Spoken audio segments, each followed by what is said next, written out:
Goals are major to a genuinely success-oriented person. Without them, you're just playing around. The difference between a goal-directed individual and someone without goals is like the difference between a Wimbledon champion and a kid batting a tennis ball around on a court with no net. No opponent to bring out the best in him, and no way of keeping score. Despite everything that's been written about the importance of goal setting, very few people actually put it into practice. It's always amazed me the way the average guy puts more thought and effort into planning his 2-week vacation than he devotes to planning his life. What's he taking a vacation from? He hasn't really decided what he's trying to do in life, but for 2 weeks out of the year, he just decides he wants to do something else. And this is what he plans very carefully. Challenge creates strong character, and goals represent challenge in its most positive form. Leaders have their personal goals clearly in focus, as well as the goals of the organization. In fact, one of the principal responsibilities of leadership is defining goals for the vast majority of people who aren't able to do it for themselves. Over the years, I've developed some ideas about effective goal setting, and I'd like to share those with you in a moment. When I was a kid, I used to dream what it would be like to buy a ticket on a railroad train and just go someplace. I really didn't think about where I'd be going or how long it would take to get there. I just loved the idea of getting on the train and just letting it take me someplace. I guess there's still something appealing about that idea, but it's not really the way you want to live your life as a mature human being. When you grow up, you buy a ticket on a train or a plane because you want to go someplace, and you know exactly where you're going. You may have to change planes in a different city, your flight may be canceled, and you may have to switch to another flight. You may not feel like talking to the person seated next to you, but you will persist. You know where you're headed, and you're quite determined to get there. That's goal-directed behavior in its simplest form. There are short-term goals and long-term goals. Sometimes you're flying across the country, other times you're just walking down to the corner grocery store. Long-term goals are the equivalent of a major journey. When you reach the point where you've achieved your long-term goals, your life will be fundamentally changed, and the process of getting to that point will transform you into a stronger, wiser, higher-performing person than you are now. How can you identify your long-term goals? On a sheet of paper or in a notebook, write these 5 headings. Number 1, what do I want to do? Number 2, what do I want to be? Number 3, what do I want to see? Number 4, what do I want to have? And number 5, where do I want to go?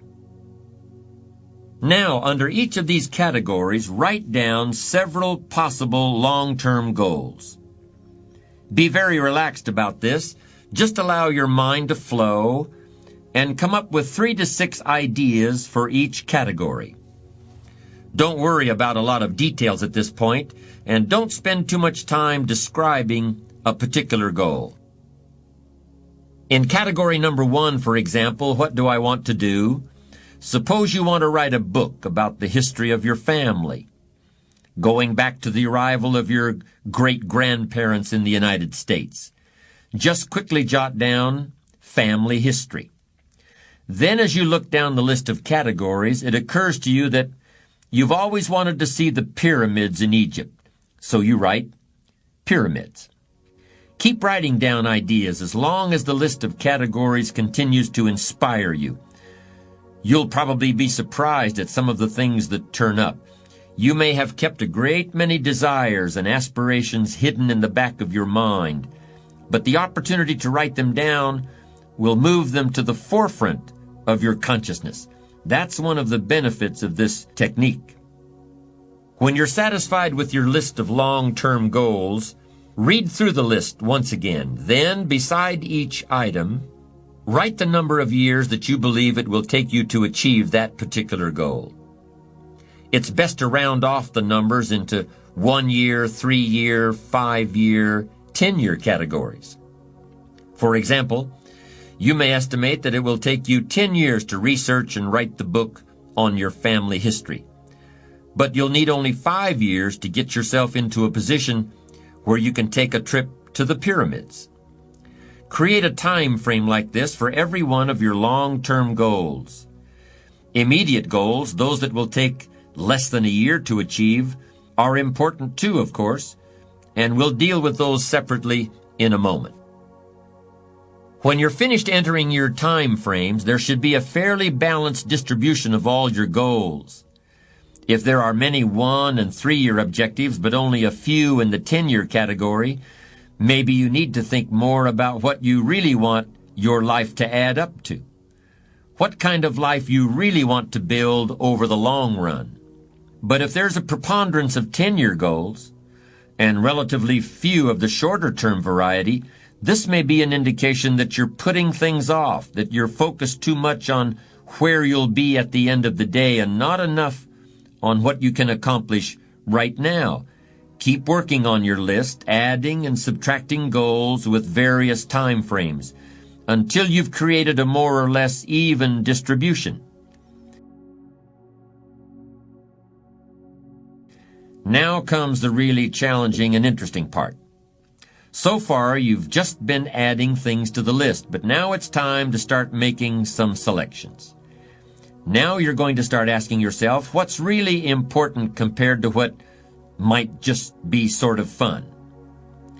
Choose 4 goals from each of the 4 time frames, 1 year, 3 year, 5 year, and 10 year. Now you have 16 separate goals. So far, you've only referred to them in shorthand fashion, but now you're going to start seeing them very, very clearly in your mind's eye. You're going to see each goal just as if it were being realized this very minute. And you're going to write down a detailed description of exactly what you see. Do you intend to open a handmade furniture store in 3 years? What will the store look like from the street out front? Will there be gold leaf lettering on the windows? Or will there be a sign hanging over the door instead?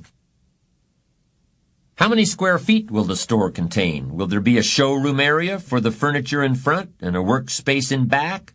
Or will the furniture be built at a different location? Do you intend to have any employees, or will you run the business entirely by yourself? Think of all the questions that need to be answered in order to see your goal with absolute clarity.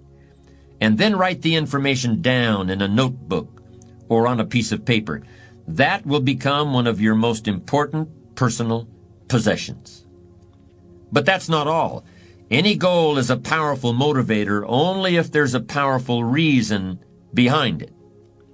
Why do you want to achieve your goals? Why do you want to own a handmade furniture store, or a private airplane, or a newspaper in a small town in Vermont? Why do you want to compete in a triathlon, or visit the Australian outback, or be the first woman in your family to earn a PhD? Write down your reasons for wanting each goal in the same degree of detail that you use to write your descriptions. If you can't find a clear and convincing reason for each of your 16 goals, do some serious reevaluating.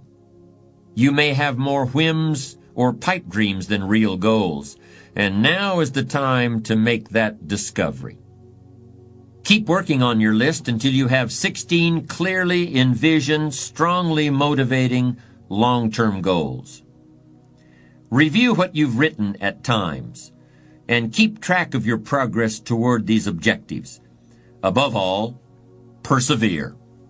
Goal setting is a very important first step, but goal achievement is a continuous, lifelong process. That's what makes it so challenging. That's also why it's so extremely rewarding to finally attain your long-term goals. With regard to immediate goals, those that require anywhere from a day to a year to achieve, I recommend creating lots of objectives that can be accomplished in a month or less. Write them down. Read what you've written at frequent intervals. Keep track of your progress. And do something often that brings you closer to realizing these very short-term objectives. That way, you'll always have something to celebrate. These goals are not only important in their own right, they're also confidence builders and motivators toward a lifestyle based on perseverance and achievement.